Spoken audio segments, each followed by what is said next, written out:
Tim nasional Indonesia memastikan diri lolos ke babak 8 besar Piala Asia U23. Di laga penentuannya, skuad Garuda Muda berhasil membabat habis Jordania dengan menang bantai 1-4. Ini adalah sejarah membanggakan karena untuk pertama kalinya skuad Garuda Muda lolos ke babak 8 besar. Cetak Gol coba merangkum kronologi lengkap kelolosan Timnas Indonesia U23 sebagai berikut.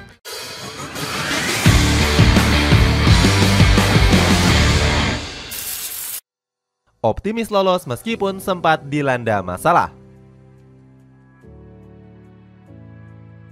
Tim nasional Indonesia datang ke Piala Asia U23 dengan berbagai masalah yang melanda. Sintayong mengeluh persiapan skuad Garuda Muda yang cukup mepet dan kurang maksimal. Sintayong bilang jika persiapan yang telah disusunnya nggak berjalan dengan sempurna. Alasannya nggak semua klub mau melepas para pemain mudanya ke pemusatan latihan. Sintayong menilai durasi persiapan Timnas Indonesia U23 dianggap kurang cukup. Pelatih Korea Selatan ini hanya diberikan waktu selama 2 minggu saja untuk bisa menyusun skuadnya. Perjuangan Timnas Indonesia semakin berat mengingat skuad Garuda Muda berstatus sebagai tim debutan.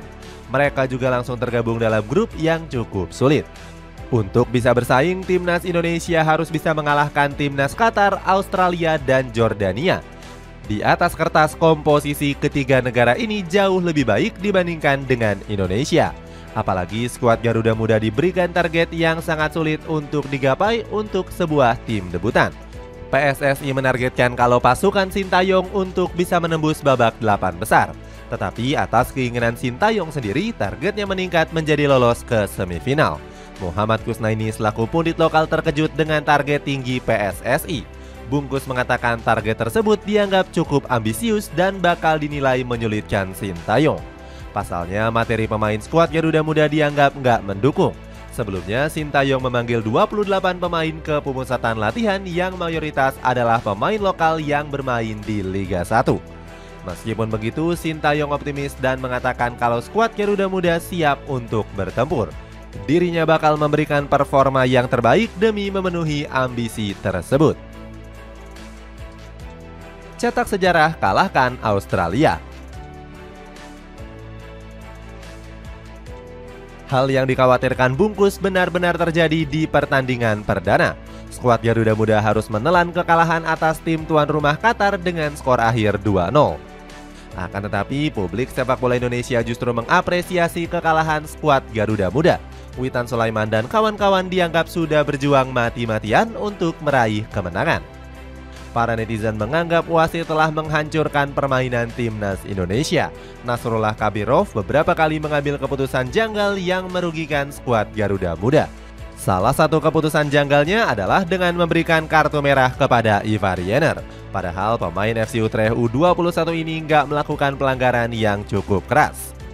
Setelah kekalahan atas Qatar, peluang Timnas Indonesia lolos ke 8 besar dianggap cukup sulit. Pasalnya di pertandingan kedua, skuad Garuda Muda berhadapan dengan tim unggulan Australia. Sintayong menyebut performa Australia jauh lebih baik ketimbang Indonesia. Meskipun begitu, sang pelatih sudah menyiapkan taktik khusus untuk meredam agresivitas skuad Kanguru. Sintayong menargetkan anak asuhnya untuk bisa bermain lebih baik dan mampu merepotkan Australia. Hebatnya, skuad Garuda Muda berhasil meraih kemenangan dengan keunggulan tipis 1-0. Komang Teguh menjadi pahlawan kemenangan setelah mampu mencetak satu-satunya gol. Skuad Garuda Muda mencetak sejarah dan mengakhiri kutukannya saat berjumpa dengan Australia. Seperti diketahui, dalam 3 pertemuan terakhir atas Australia, skuad Garuda Muda selalu menelan kekalahan. Erick Thohir menyebut kemenangan ini dianggap cukup penting. Pasalnya, ini akan menjadi modal bagus skuad Garuda Muda menghadapi Jordania. Walaupun meraih kemenangan, Sintayong justru belum puas dengan penampilan tim nasional Indonesia.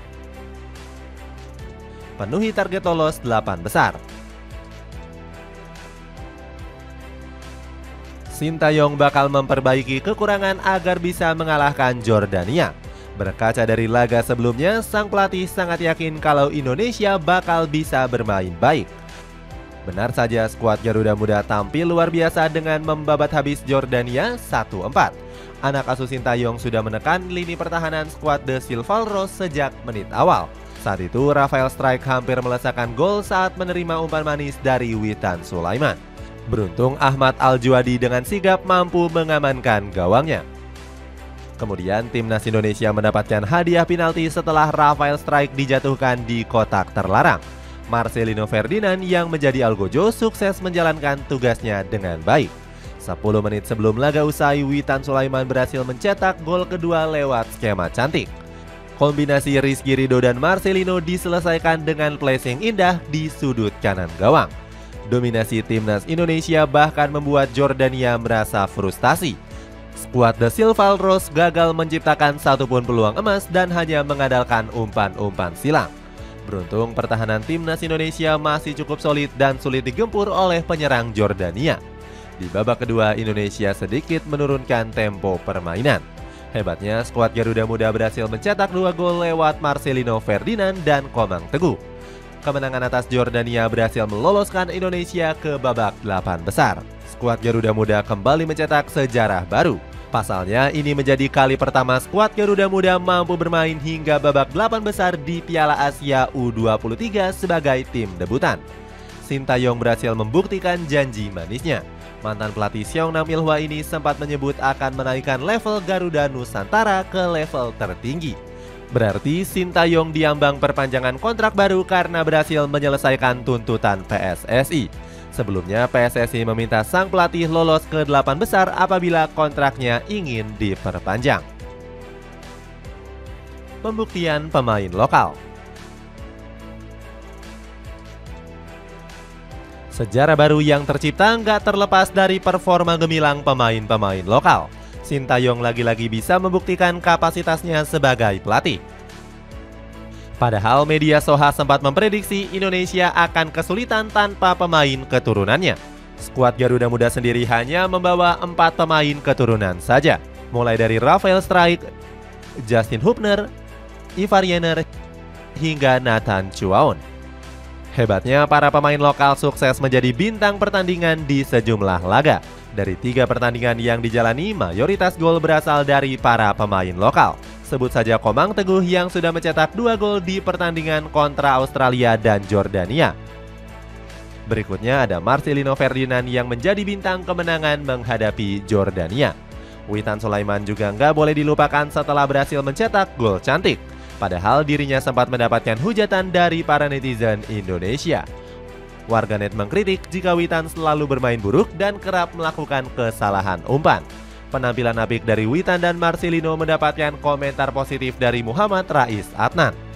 Pundit lokal asal Indonesia ini nggak menyangka kalau para punggawa lokal bisa bermain apik.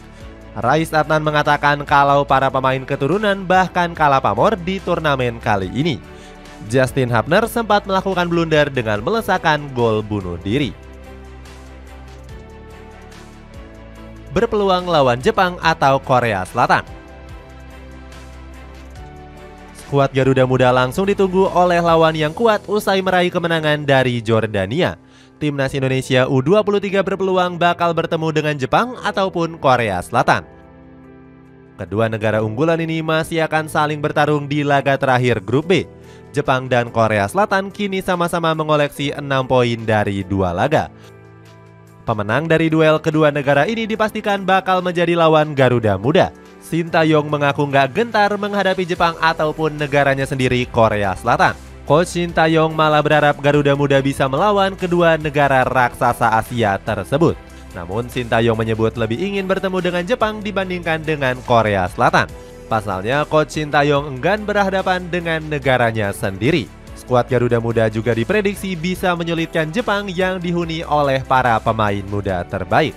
Sintayong diprediksi akan bermain lebih bertahan untuk meredam serangan Jepang. Apabila bertemu dengan Korea Selatan, tim nasional Indonesia U23 juga harus bermain cerdas. Garuda Muda bisa mengikuti strategi Tiongkok U23 saat bertemu dengan skuad Taeguk Muda. Skuad tirai bambu sukses merepotkan Korea Selatan dengan serangan cepatnya. Partai Indonesia di babak 8 besar akan dimainkan pada hari Jumat tanggal 26 April pukul 1.30 waktu Indonesia Tengah. Itulah ulasan kronologi lengkap Timnas Indonesia U23 lolos ke 8 besar. Bagaimana pendapatmu? Apakah skuad Garuda Muda punya peluang besar lolos ke semifinal dengan mengalahkan Korea Selatan atau Jepang? Coba tulis pendapatmu di kolom komentar di bawah ini.